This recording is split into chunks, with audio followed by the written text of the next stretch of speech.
राखी बांधेली बहिनी मुस्का मुस्का के। राखी बांधेली बहिनी, राखी बांधेली बहिनी मुस्का मुस्का के। तिलक लगा के मुँह मीठा करा के। राखी बांधेली बहिनी मुस्का मुस्का के। राखी बांधेली बहिनी, राखी बांधेली बहिनी मुस्का मुस्का के। Presented by Radhe Films। पूर्णिमा बा सावन के पावन लगे, रक्षा बंधन के दिन बड़ सुहावन लगे। पूर्णिमा बा सावन के पावन लगे, रक्षा बंधन के दिन बड़ सुहावन लगे। खुशी में दुनिया झूमता, बहन का लाई चुमता, केहू भाई ना छूटे, बहनिया घर घर घूमता।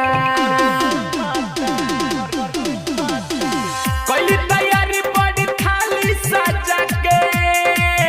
राखी बांधेली बहिनी मुस्का मुस्का के। राखी बांधेली बहिनी, राखी बांधेली बहिनी मुस्का मुस्का के।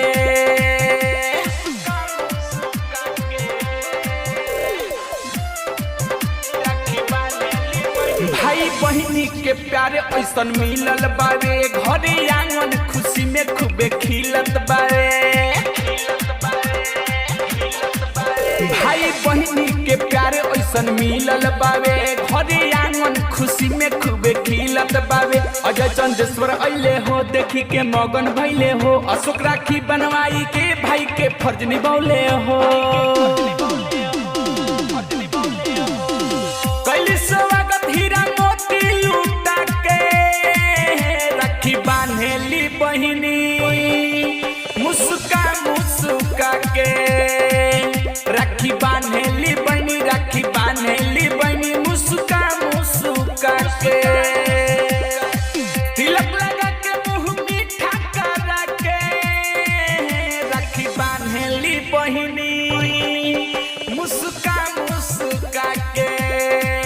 राखी बांधेली बहिनी, राखी बांधेली बहिनी मुस्का मुस्का के।